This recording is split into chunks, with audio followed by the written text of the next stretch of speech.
Si Queen Bojaquera nami-miss na daw ni Kuting ang kanyang BFF, si Attorney Vic. And hindi ko lang alam kung napakita ni Queen Bojaquera yung proof kung bakit niya nasabi yon. Ang ginawa ko po, ini-screenshot ko kaagad. Papakita ko sa inyo mamaya, hindi lang yung screenshot, kundi yung mismong patunay na parang nami-miss na nga talaga ni Kuting ang kanyang BFF.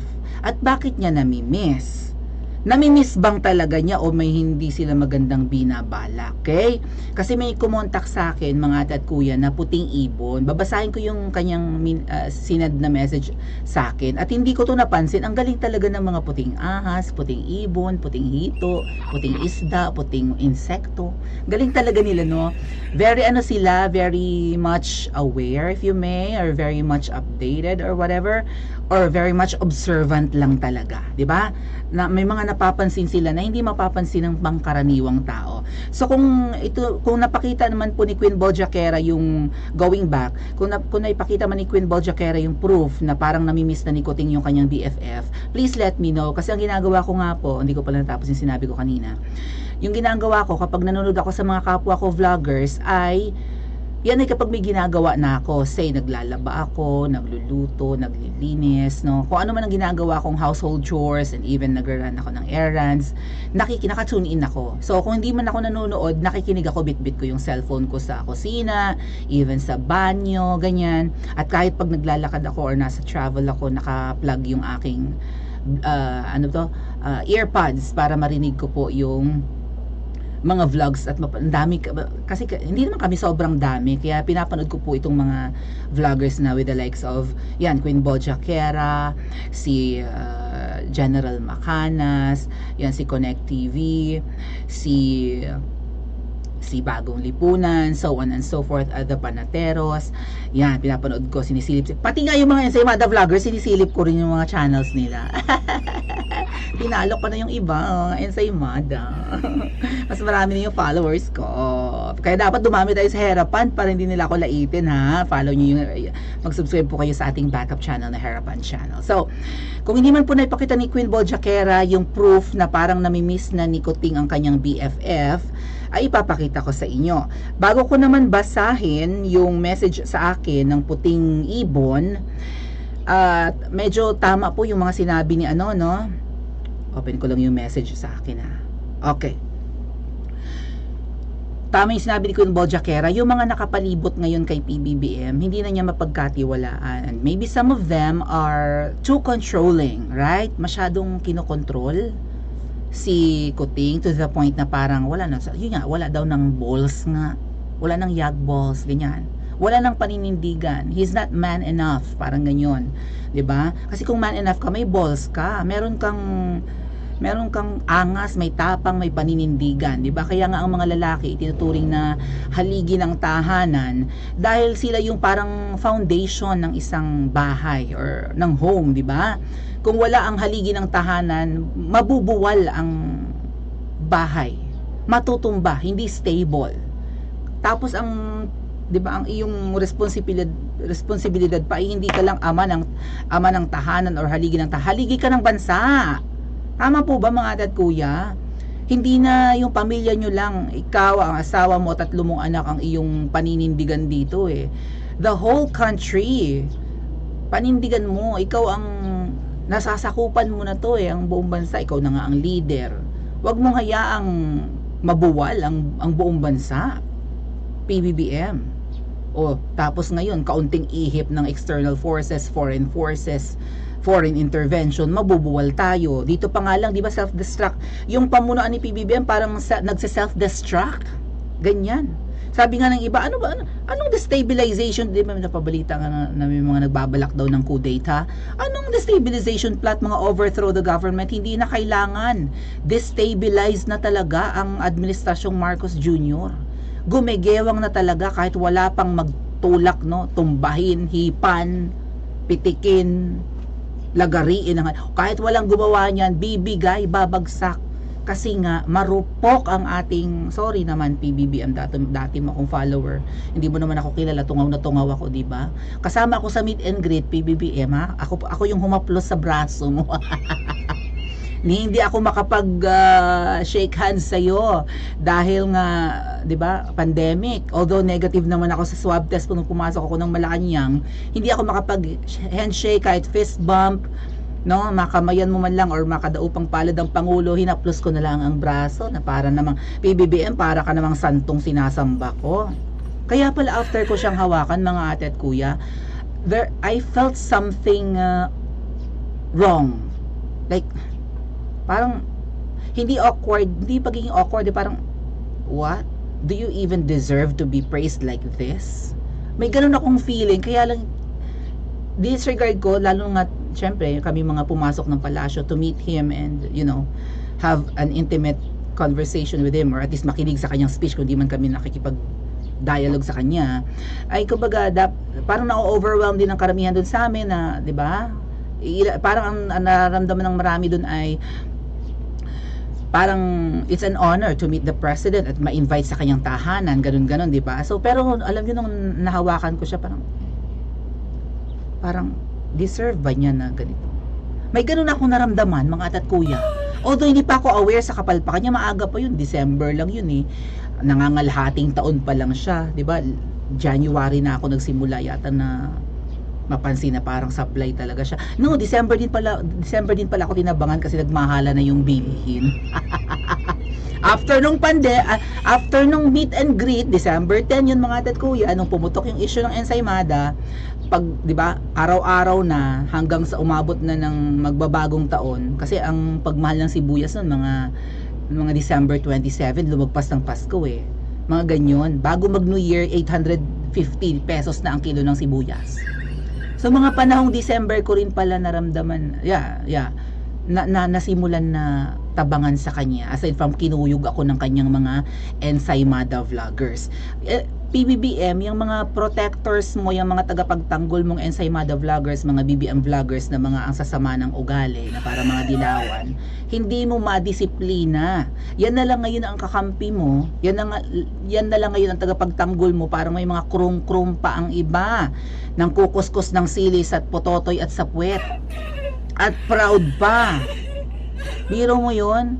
Tama bang gawain yun? Proud pa na kung di ka kung sabi ng kuskus na yun ng sili sa pototoy at puwet na vlogger, sabi, kung hindi nyo naranasang masilihan, mahina kayong nilalang. Oh my God. Proud pa siya sa kanyang ginawa. Kaloka. Anyway, ano pa yun? So, yun na lang yung nakapalibot kay PBBM. Kung hindi man mga manipulators, mga peking kaibigan, mga dilawan, mga manggagamit, mga vloggers na hindi di kalibre, mga kiss-ass, mga bulag na followers, panatiko. So, parang walang totoong tao kay PBBM or totoong kaibigan. Kaya siguro niya namimiss si Attorney Vic. Or namimiss nga ba? Pero syempre, di ba, kaunting pula kay PBBM noon, may taga-salo, may taga-pagtanggol siya sa katauhan ni Attorney Vic. Ngayon kasi, pag kinukuyog si PBBM, binabatikos or nakikitang palpak yung mga appointees niya, ayun, ang mga maiingay, yung mga latang vloggers. Lata in the sense na walang laman, kaya maingay. Alam niyo yun, yung latang yun, ganyan. So, ganun, lata, walang laman, parang ipa, 'di ba? Matayog, mataas ang tingin sa sarili, pero walang laman, hindi bigas. Samantalang yung, alam niyo, guess niyo yung ganung yung analogy na ang taong malaman ang isip, nagpapakumbaba, 'di ba? Or tahimik, ganyan. At yung mga maiingay na mga lata, ay mga ipa lang yan, walang laman, walang pakinabang. Anyway, eto ang message sa akin ng puting ibon. At hindi ko sure kasi kung napakita to ni Queen Bojaquera, kasi nga nakikinig lang ako sa kanya. Hindi ko naman, minsan napapatingin ako sa cellphone ko, naghuhugas akong pinggan, pero hindi ko nakita na pinakita niya yung proof. Ngayon, eto yung message sa akin ng puting ibon, and pupuntahan natin yung patunay, ha? Like po tayo, mga ate at kuya. Hoy, ang likers, ano ba yan? Totoo ba yan? Diyos ko, di man lang mga lahati ang likers. Sandali, silipin ko nga. Like po tayo, ha? Iwasan ang memory gap. Okay, ang sabi sa akin ng puting ibon, hello ma'am, check mo po latest na follow ni Kuting sa FB niya. Punta tayo kay Kuting. Ayan. Nandito tayo ngayon sa page ni Kuting. Dati, 25 lang ang fina-follow niya. Ilan na ngayon mga ate at kuya? Comment nyo nga sa comment section. 25 lang daw ang fina-follow ni Kuting. Sige nga, i-comment nyo sa comment. Ilan na ngayon? Malinaw ba sa inyong sa inyong gadgets? Or kung sa malaking TV screen kayo nanonood, kitang-kita nyo po yan. So, dati daw, 25 lang ang pina-follow niya. Comment, ilan na ba? Ay! Plus 5 points kay Kuya Raymond Ramos. Siya ang una nakapag-comment. Correct. Kahapon, sabi ng Puting Ibon, 26 na. Ibig sabihin, nadagdagan ng usa ka bilog ang kanyang pina-follow. Dahu, mga ate at kuya. Hoy, Pop Shikels, nakakasilip ka pa sa mumunti kong channel? Sa tungaw kong channel, ha? Bigla siyang nag-follow kay Attorney Vic. Sabi ng Puting Ibon. Binabantayan o namimiss niya lang ang kaisa-isang kaibigan niyang nagpayo sa kanya ng tama? Again, binabantayan ba niya o namimiss niya lang? Right? Attorney Vic Rodriguez is supposed to be PBBM's executive secretary, and then siniraan, inappoint niya as chief of staff. Na proud pa nga nun si Mike Abe. Nag-vlog si Mike Abe. Sabi niya ay mas mataas nga ngayon kahit naman naalis siya as executive secretary, mas mataas naman yung posisyong ibibigay sa kanya, no? Mas powerful kung chief of staff, so parang pangalawang pangulo ka, sabi ni Mike Abe, di ba? Yung dating taga SMNI. Hindi rin natuloy kasi nga ang sabi ni Queen Bojaquera, nasapok daw si Anekwa, nasapok daw sa eroplano papuntang Very New York. Kaya eventually, hindi talaga na-appoint si Attorney Vic. Ngayon, sabi po ng talagang abang na abang ng mga Puting Ibon, at kung sino man sila. Salamat po sa nag-message. Ayan. So, 26. Pindutin natin yung followings niya. Sino yung 26? Kasi sabi, 25 lang daw yan kahapon. Ba't hindi ko makita? Asan ang followings? Ito yung mga pina-follow niya. Inday Sara, Cristina Frasco, Juan Ponce Enrile, Boying, Erwin Tulfo, Clarita Carlos, bla bla bla. Nasaan si Attorney Vic? Ba't hindi ko makita? Ayun! Si Attorney Vic Rodriguez. Finalo na ng ating mahal na Pangulo. Yan, sina Simon na Crasco na sa dulo, si Vincent ang bunso, si Sandro na may Rolex. Okay, saan naman sinabi? Wala naman ko sinabi, basta sinabi ko lang na may Rolex ka. Hindi ko naman sinabi kung saan galing. Okay, finalo bigla ni PBBM, si Attorney Vic. Puntahan natin mamaya yung yung mga posts ni Attorney Vic. Si Attorney Vic unti-unti na nagki-criticize kay PBBM. Nung simula ng pagkatanggal niya, medyo naglaylaw siya, 'di ba? Tumahimik siya. Ngayong taon parang naglakas loob na siya. Kasi nung mga panahong nung 2022, kahit nung meet and greet, wala na doon si Attorney Vic, hindi nakasama ni PBBM. So, hindi talaga na-appoint. Biro pag upo ni PBBM ng June, we were isa siya sa mga unang in-appoint. Kaya lang talagang hindi na tinuloy, right? Hindi nga daw yan sinweldohan, sabi ni Queen Bojaquera. Pinagtrabaho si Attorney Vic, tas walang sweldo. So, kung kayo po ba si Attorney Vic, sa tingin nyo, makikipagkaibigan pa kayo? Kahit na finalo na kayo? Sa mga celebrities, politicians, malaking bagay po yung mga followings na ganyan, pina-follow. Yung ibang mga vloggers, hindi talaga sila nagfa-follow ng kahit sino. Zero following sila. Kasi parang reflection nyo yan eh. Kung sino yung pina-follow nyo, magre-reflect ang inyong magre-reflect doon ang inyong reputasyon, ng inyong kaya 'di ba? Ako wala akong pakialam, pwede ako mag-follow sa mga gwapong lalaki. Bakit ba? Totoo lang ako sa aking sarili, 'di ba? Ang dami ko nga yatang followings eh. So, yeah, marami rin akong pina-follow. Yung iba talagang zero following, kahit kapwa vlogger hindi pina-follow. Ewan ko, attitude. Or maybe ayaw lang talaga nila. 'Di ba? Hirap kasi yung mga followings ng isang kilalang online personality, kilalang politician, kilalang celebrity, talagang nasisilip. Katulad na lang ni Casey Concepcion nung nakaraan. 'Di ba? Inunfollow niya si Kiko, inunfollow niya si Kaki, naging issue. Stepfather niya, stepsister niya, inunfollow niya. Kaya 'di ba, sabi talagang may problema, may feud, may family feud ang mga Concepcion at Pangilinan. Di ba may ganon? Issue kasi talaga yung mga pina-follow na yan.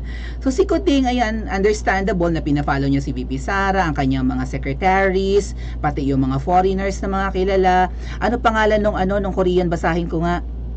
Sino to? Basahin ko yung pangalan. Marunong akong bumasa ng Korean alphabet or kung ano tawag sa kanila. Paki-correct po ako. Shout out. Nandito yata si Bogsky72 sa ating channel. Yun Sok Yul. Yun Sok Yul? Yan ba ang pangalan ng Ano ba to? Ambassador ng Korea? Yun Sok Yul. Okay. Anyway, inaaral ko po kasi ang Korean alphabet. And Hanguk.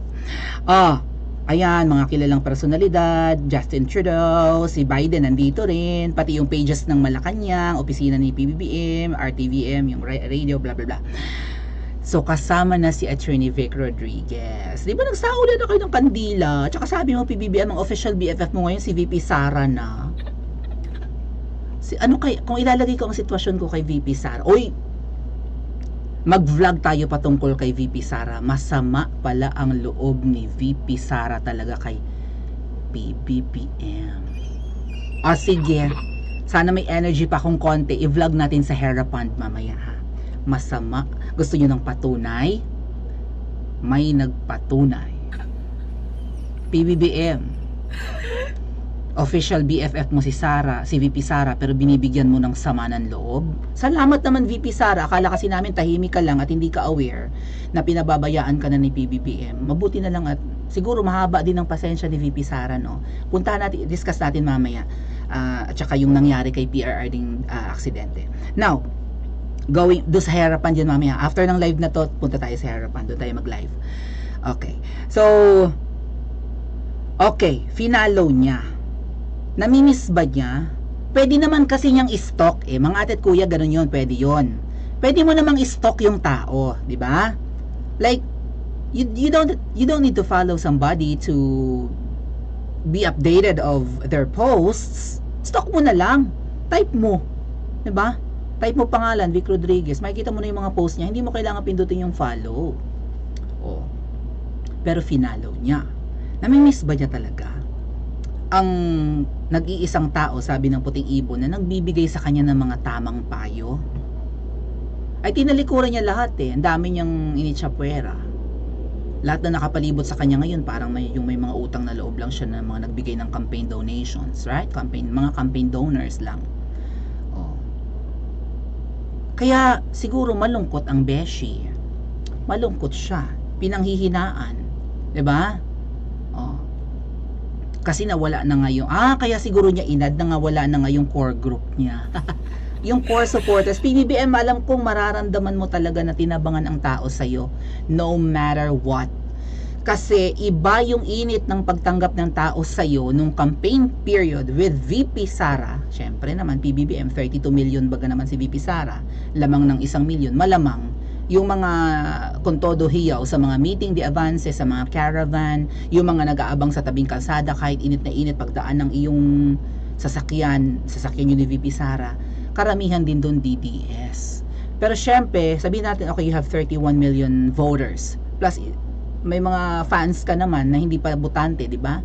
Maybe mga kabataan, maybe mga naalis sa listahan, no, sa listahan ng COMELEC, pero ang dami mo, hindi lang yung 31 million, baka nga doble pa So grabe yung init ng pagtanggap sa iyo ng tao nung kampanyahan. Ngayon kapag nag-ikot ka, hindi na ganun. Kaya wala ka na nga daw confidence mag-speech. Anyway, dependent ka naman sa script. Kung wala kang script, uutal-utal ka, iiyong-iyong ka rin, parang si BFF Lenlen ko. So, tsaka yung mga taong mag-iikot ka, yung mga taong nandoon na nag-aabang na dumating ka, nag-aantay laang na mabigyan mo ng bigas at ayuda. O ano, ngayong November, mag-iikot ka ulit, mamimigay ka ulit ng bigas. Gutom na ulit yung mga binigyan nyo ng bigas. Ubos na ulit yung bigas na yun. Mamimigay ka buwan-buwan hanggang sa matapos yung term mo. Yan ba yung solusyon mo sa kahirapan sa Pilipinas? O talaga nga namang hindi ka na kailangang i-destabilize. Babagsak ang administrasyon mo. Ayun, may napatay na Giorno. May napatay na na radio broadcaster ba yon? O, simula na yan. Kaunting dagok pa ng mga Malayulanda nung panahon ni Noynoy. Kaunting dagok pa sa administrasyon mo na parang Manila hostage bus tragedy ng mga Hong Kong nationals na pinagraratat ng pulis sa loob ng bus. Mga ganyang dagok bibigay ang administrasyon mo. Kasi ang nakapaligid sa iyo ay mga hindi totoong kaibigan, mga manggagamit, mga kiss-ass, may mga napapalalang. Hindi sinubok ng panahon ang nakapalibot na tao sa iyo. Hindi katulad ni Attorney Vic, ni na Attorney Glenn Chong, ni na Miss Bojaquera, na handang gumastos ng malaki, magpauli-uli, magpabalik-balik ng Pilipinas, magastos yan, milyones ang gagastusin dyan. Pocket money, airfare, pampasalubong sa mga tao, campaign materials, hindi nang hingi sa'yo, kusang loob na gumastos, naglaan ng oras. Yan yung mga totoo mong kaibigan, tinalikuran mo. Matatagal ng loyalista na torture, na katulad ni Ma'am Elizabeth, shout out po. Nung pinagtatanggol ang magulang mo, hindi mo man lang na-appreciate ang effort nila. So talagang tatalikuran ka ng mga mabubuting tao dahil ang nakapalibot sa iyo yung masasama. Yung mga vloggers na kung todo kiss-ass sa iyo, hindi ko alam kung bakit sila ganyan. Hindi nila napapansin ang kapalpakan mo, ang sablay na pamumuno mo. Oh. Mga bulag or natakpan ng salapi, hindi namin alam, 'di ba? Meron nga ako nakitang may nakita nga akong shinare na ba yun, 100k daw per month. Kaya lang inansend yung message hindi ko alam kung paano ko makikita yung inansend na message. May ganung intriga mga ate at kuya, ang mga ensaymada 100k a month. Oh my god. Sino yung tinutukoy kaya na baka hindi naman si PBBM, baka si Jollibee. 150 million ang budget para pabanguhin ang pangalan. Oh? Well, may nagpost lang na ganun. Oh. Sabi niya may nagchika daw or meron daw nagtimbre na 150 million. Ang liit naman, ang nipis naman, 150 million lang. Ay, kung kayo mga ensaymada vloggers ang paglalaanan ng 150 million, patay gutom talaga ang tingin sa inyo. Sana aabot ang 150 million na yan, naabot ng 6 years yan. Good luck. So PBBM, baka nga nami-miss mo ang iyong BFF, kaya ngayon 26 na ang fina-follow mo. Or maybe sinusubaybayan nyo lang si Attorney Vic. Is this an online halik ni Judas kind of thing? Baka mamaya mga ate at kuya, ako po ay nagtatamang hinala lang at sana hindi maging tama yung hinala ko. Baka may mangyaring masama kay Attorney Vic. Tapos, di ba, sabihin ako, wala kaming kinalaman dyan. Attorney Vic, mag-ingat ka. Wala kaming kinalaman dyan. Kaibigan pa rin ang turing ko sa kanya. In fact, fina-follow ko siya. Di ba? I don't know. Attorney Vic, mag-ingat ka. Baka may mangyaring hindi maganda sa'yo. Hindi natin alam kung ikaw itatry do rin. Si PBBM, hindi niya kayang gumawa niyan sa'yo, na i-backfight ka or what. Pero yung mga taong nakapaligid sa kanya, alam natin ang likaw ng bituka. Tama po ba, Attorney Vic? Shoutout po. Shoutout nga pala din kay Miss Sas, nag-like siya sa aking happy na ako, Miss Sas, nilike mo yung post ko sa aking page na Maui Spencer. O what about kayo, mga Mawinians? Naka-follow kayo sa Maui Spencer page ko sa FB? O hindi na nga ako ginaganakang mag-post doon hindi nyo pa ako pina-follow. 27,000 tayo sa Princess Maui, tapos 1,000 lang yung follower ko sa Maui Spencer? Wala pa nga yatang 1,000. Ano ba yun? Well, hindi na ako maasa sa Facebook mga ate at kuya. PBBM 7.4 million.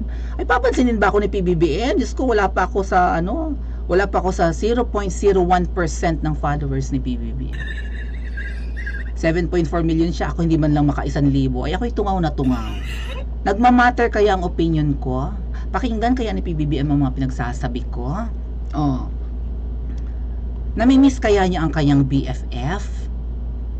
Or may masama silang balak sa kanyang BFF? At para hindi, 'di ba? Para hindi madawit Pina-follow ko naman yan, so kaibigan pa rin ang turing ko. PBBM, pagsabihan mo yung kung ikaw ay namimiss mo lang tong kaibigan mo, baka mamaya mabuntal ka na naman. Tama ba mga ate ko? Baka ma-jombag na naman eh. Pinalo mo! Bush! Pag na-jombag ka ni Butod, bahala ka PBBM. I-unfollow mo na lang. Ngayon pag nalaman ni Butod na finalo mo si Attorney Vic, mabubuntal kang talaga, no? Pero kapag nabuntal ka, ewan, kaya mo bang manindigan for Attorney Vic, PBBM? Kaya mo bang i-mend yung broken friendship nyo? What about with VP Sara na may tampo na sa iyo? I-comment nyo po sa comment section at mag-like and subscribe din po kayo dito sa ating channel.